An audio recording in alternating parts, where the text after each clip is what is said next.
Welcome to NVC Life.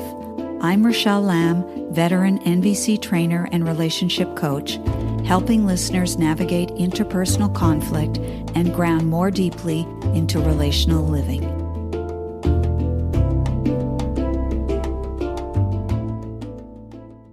Greetings, fellow humans. Today is a special day, Halloween, October 31st, a few hours from November 1st, the Day of the Dead. As I do this recording, it's approaching midnight, and there are some fireworks outside which may make their way into this podcast episode. We'll see. Certainly I can hear them from time to time, and it's something that we do here on the West Coast. And it harkens back to an earlier time. For some people, this is called Samhain, which is a Gaelic or Gaelic, depending on how you pronounce that word, or pagan tradition, and it marks the end of summer and the beginning of the cold. It would be a harvesting time and a day of remembering, to remember what comes to an end, and this includes, of course, the death of people who have been close to us. And the Day of the Dead is marked in many parts of the world. We recognize it so often as a Mexican tradition, where the Day of the Dead is celebrated in a very colorful way. And yet that is not the only place where this occurs. I recall that 28 years ago, my husband and I and our two small children, we went to Bali, Indonesia, and stayed there for 4 months. This was a move from Ontario, Canada, to the West Coast in British Columbia, and we decided we would spend some time somewhere else before relocating. And Bali, Indonesia was our choice because it was just such a markedly different culture, and it's one I was particularly fascinated with because of their emphasis on ritual and ceremony. I also recognized it as a place I could go where people lived in real community. It wasn't a word used to describe something that was gone or forgotten. It was actually the way people live there, is in rural village settings, and a very strong focus on village life and kinship, close ties with family members, extended family members, neighbors, and others. It was a very different experience and a fascinating place to be. And one of the things that really struck me was their ceremony around death. In the Balinese culture, which is a Hindu culture, death is a very important final rite of passage.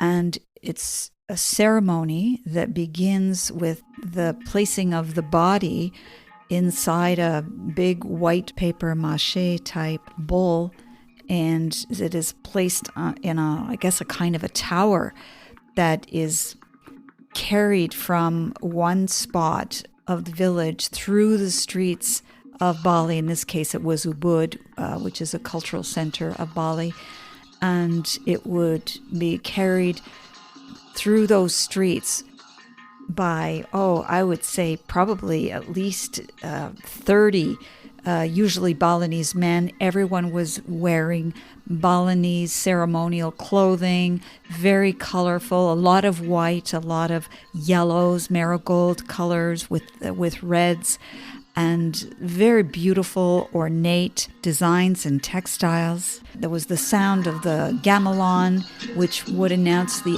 approaching procession. I always remember my heart racing when that would happen. It happened about twice while I was there in Bali over the 4-month period. So the people would carry this bull and the body. There would be hundreds of people. All of the cars would have to come to a stop. I mean, a procession takes precedence. And so they would make their way to the cremation site. Oh, yes, and one of the very interesting things that they would do is while they were going down the streets, they wouldn't always be going in a straight line. Many times they would stop and go in circles, and the whole purpose of doing that was to ensure that the spirit of the body would in fact leave the body and not be able to find its way back. So this was seen as a way to free the spirit from the body and ensure that they actually made their way to the land of their ancestors.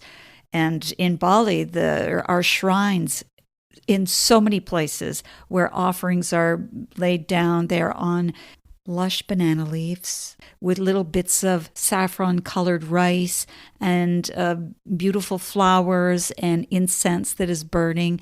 And it's laid there every day. You will see an offering before a shrine, because this is a way to remember, actively remember ancestors.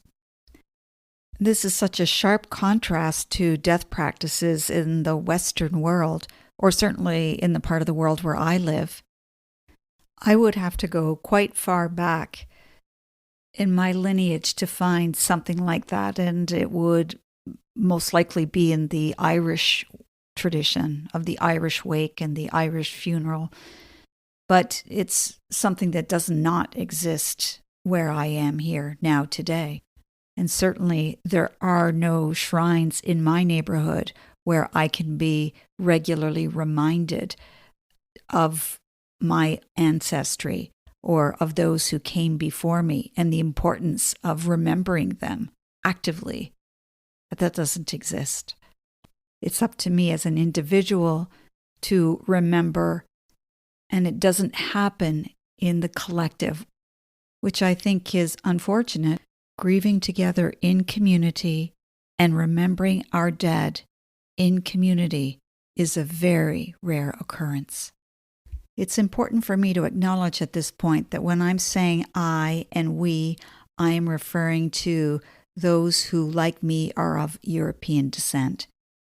Because I do live in a place that is home to traditional indigenous peoples, and they absolutely have their own ceremonial practices.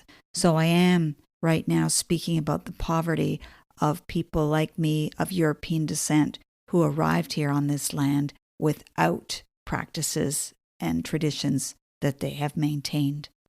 I wish we had the kinds of processions that I've just described seeing in Bali. Some of you might remember a hugely scaled-down version of a procession, such as the one I'm going to describe from a childhood memory. This would be when I was about 10 or 11 years old. There were times when I'd be walking to school and I'd be at the crosswalk when I could tell that everything seemed to be slowing down for some reason that I couldn't yet determine. And then I could see in a distance there was a procession of cars with the lights on, proceeding very slowly. And so there was the black hearse. And as a child, I remember being struck by that. And there was something about that that would just stop me. I couldn't think about anything else, but just was filled with a kind of wonder mixed with fear, I suppose, because I knew that inside the car was a casket, and inside the casket was a body. And you could tell by the cars that were following that hearse very often, if you could see inside, people were dressed in black and people would be weeping. Now, that's something I don't see anymore. Not unless a very famous person has died or a head of state.